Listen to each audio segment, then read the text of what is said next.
Don't think healthcare professionals have any business experience? Think again. No topic is off limits as we share tales from our brave hosts who will always tell it like it is. We are #NoFilterHealthcare. Here to guide you through your healthcare journey are your hosts, Taylor Dunn and Tamara Donda. We want to thank our sponsor, Uptime Health, the leading healthcare equipment and compliance management software company, for bringing this podcast to fruition. Visit uptimehealth.com to learn more. Let's get started. Welcome to #NoFilterHealthcare. I'm your co-host, Taylor Dunn. And I'm your other co-host, Tamara Donda. And today we have our guest speaker, Ellie Naderi with Dental Solutions. Hey, Ellie, how are you? Great. Thanks for having me on, ladies. Yeah, we are thrilled to have you here. And I get the pleasure of announcing that Ellie is one of our newest advisors for Uptime Health. So we are so happy to have you and to celebrate this. And I know you've got a lot of things to be celebrating right now, a lot of big updates and everything like that. But let's get started and have you tell us a little bit about yourself and your experience in the dental industry. Yeah, you got it, guys. Well, it's such an honor to be a part of the Uptime Advisory Board, and excited for some really big things to come for you guys in the organization, but selfishly because I know it's going to help out the industry so much. So on that note, I've been in the dental industry for a very long time. You know, I've held multiple positions, everything from private practice, front and back. I was a hygienist in a past life. And the last 15 years or so, I've been in various executive roles within DSOs. And that's where I really start to understand that we have pretty big silos that exist within our industry. And there's a lot of interest within the DSO space from investors and not a lot of knowledge on how to build a great, healthy organization. So having had that experience and living, some of the pain points that I've had to experience over the years, I am super excited to partner with folks like Uptime Health to break down some of those silos and bring better solutions to our industry. Yeah, we are so happy to have you, and with your experience, and you're just such an impressive person. But one of my favorite things is that you're also super welcoming, and you're always looking to help others grow. Just, if it's for the organization as a whole, but also individually. I mean, every time that Tamara and I get to talk to you, you're always open to providing us with feedback or suggestions or ways for us to better ourselves. And it's a great quality to have to be so open and warm as a person, and to be so successful too. So thank you. I call that paying it forward, right? So someone's done that for me throughout the years. Many people have actually. And so I'm glad to pay it back. Yeah, definitely. And, one of the things about your experience and your current roles that I find to be so impressive is that you're currently an operating partner for a PE firm. And I'm curious to know, so what are some of the challenges that you faced when you took on this role? And did any of those challenges have anything to do with you being a female in the industry? Yeah, that's a great question. I'm a very much glass half full kind of person. So I wouldn't say that there were any challenges, but obviously there's a learning curve and understanding what value creation looks like from the private equity lens versus a DSO lens. So just really learning what it is that investors look for as far as creating that value when they're looking to pay some of the higher multiples.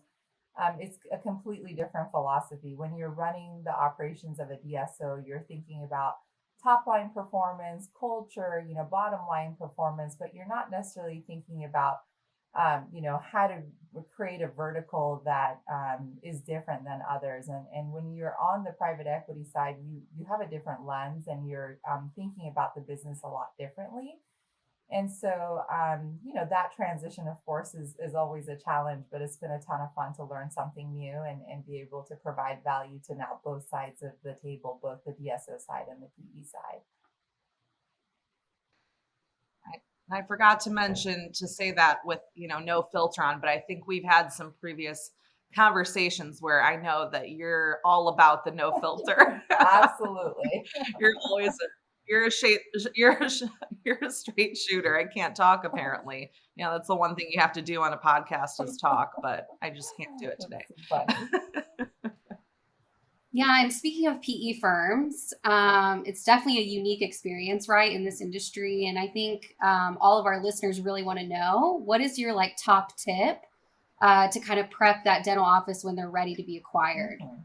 Yeah, so one of the things I've learned over the years working with private equity firms is that, buying and stacking EBITDA, as we call it, is not enough. Anybody can go out and acquire practices. It's really about having value creation and creating a scenario where the investors coming in don't have to expend a bunch of capital. And so, really having a clear view on what your integration playbook looks like, what are your negotiables as far as things that can ride within that organization, what are the non negotiables, and then doing a really good job getting people integrated to the degree where you can have those economies of scale, right? Because anybody, again, can buy a dental practice, but where's the value creation? How are you gaining those synergies? How are you driving costs down? How are you leveraging organizations that are out there as partners to bring automation and more sophistication to the way that you are managing the business? The school of thought of you have to do everything on your own is kind of out the door. And the value creation is just really staying ahead of the curve, especially with all the changes coming to our industry right now. Yeah, absolutely. And I know it can be, a difficult process, but knowing that there's people like you in their corner to help them out throughout the process is probably a great feeling. Absolutely. um, Moving away from finance, bleh, finance, boring. I'm just kidding. But I'm a big marketing person, right? Every time I try to involve marketing into every conversation that I have because it's what I live and breathe. I have to say, congratulations on your new website and branding. I think you did a phenomenal job. What made you decide to freshen up? Yeah, great question. Well, my industry experience is a very long journey, 27 years to be exact. And so I found myself often telling the story of like, how did I get here? Because, I didn't go to school initially for business. I don't have a degree in finance. I was a hygienist in a past life. And so I finally decided I needed to create a place where my clients and others interested in partnership could go and learn more about me. But I also wanted to show, my authentic self, my vulnerable self, the fact that I've had challenges in my life just like anybody else, that the fact that I'm a single mom and what inspires me. So, it was just my attempt of really kind of wearing my heart on my sleeve and telling my story in a snapshot for my clients. Well, I think you did a great Thank job. you. It's awesome. I appreciate it. Coming from you, that's great. Thanks. All things marketing lady, right? Oh, yeah, all the time. So Ellie, I know we were just talking about your website and all the services that you provide clients, but one of the things that I've been interested in and I've been seeing happen recently is DSOs that are acquiring too many locations too fast. They're scaling too quickly. So how do you avoid that, and what's some strategy behind that so that that doesn't happen?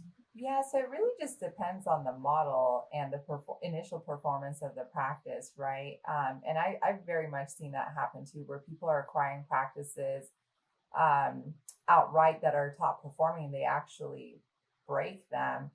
But with some of the newer deal structures with owner doctor involvement, I think there's definitely more, the practices are set up more for success because that continuity is there with the provider.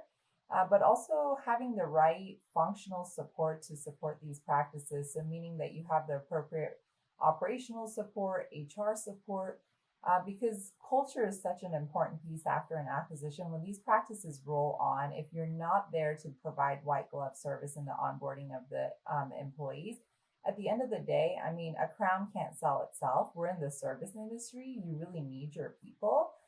So making sure that you have all the pieces in place from a support perspective, you understand how to integrate these practices successfully, and then think about your model. If you're going and buying out practices 100% and bringing on board an associate, how much bandwidth do you have to make sure that continuity is there? What happens if your provider turns over? But if you have an owner doctor or partnership model where the doctor stays, you probably can go a little bit faster. But just to kind of my punchline on that, as I always say, is go slow to go fast. No one likes to work faster than I do. I'm pretty aggressive with my timelines and, getting things done. But at the same time, you really have to have a clear understanding of what your pathway is and what your models are and what your support functions need to look like to be successful in acquiring quickly. Otherwise, yeah, we've all seen it. It's failing pretty quickly out there. Yeah, and it's interesting because you think when you're doing so well that you can acquire so much so quickly, and then it all just comes crumbling down, Mhm. and it kind of takes people by surprise. But I think your point exactly, you need to have the right people in place and the support and know exactly what to expect before you can even decide to scale like that. So, Exactly. And another thing people do is have a really aggressive de novo strategy, and that requires cash up front and a ramp up period with patient lead generation and acquisition. And so, making sure that you are getting the organic growth in each location, or at least your business and revenue is stable before you add on or take more on, is also really important. and when it comes to the IT component, so when you're bringing in new software and the implementation of that, how do you know when it's the right time to do that? There's never a right time for IT migration, frankly, but it's all about emotional preparedness of the staff and the teams, because it's they're the ones that whose life get impacted the most. It's super disruptive to them. So just making sure that you have like a countdown for the practice, high level of transparency, really good training, and then just yank that band-aid off, because there's just, like I said, never a good time to deal with something like that, but very necessary, right? We talked about value creation and how organizations can be prepared to get top multiples from private equities that are interested in entering the market. Well, they're not going to want to come in and spend a bunch of capital right sizing your IT infrastructure, right? So planning, and getting ahead of that and emotionally preparing your teams and your staff, all those things will work. But then also think about it, it's so much easier to deal with your technology 2 to 10 practices at a time versus having to deal with 100 or 1,000. Right. And when you spoke about de novo, so what is something that you commonly see that goes wrong when it comes to the de novo practices? Just not vetting out the market well enough, having a market that's saturated, not having your marketing and your lead generation strategy firm, all the things that really fill up the chair time within a practice typically are a big challenge. And of course, like I said, your people, your dentists, your staff are always the biggest challenge within our organization, because it starts with the service that they provide. Well, I don't know if anyone knows this, but I just did 5 questions in 5 minutes. So Awesome. really drilled you there, Ellie. How did I do? You did great. Awesome. Awesome. Glad. all, all great answers and really, really informative and helpful, especially for these groups that are, they're feeling this pain, they're going through it now. So great answers. Awesome. Awesome. Well, thanks, guys. Appreciate you having me on. Yeah, thank you so much. And if you'd like to learn more about Ellie Naderi and Dental Solutions, you can visit her website, ellienaderi.com. And please don't forget to subscribe to our podcast or comment below if you have any questions for us. Thanks, Ellie. Awesome. Thanks, guys.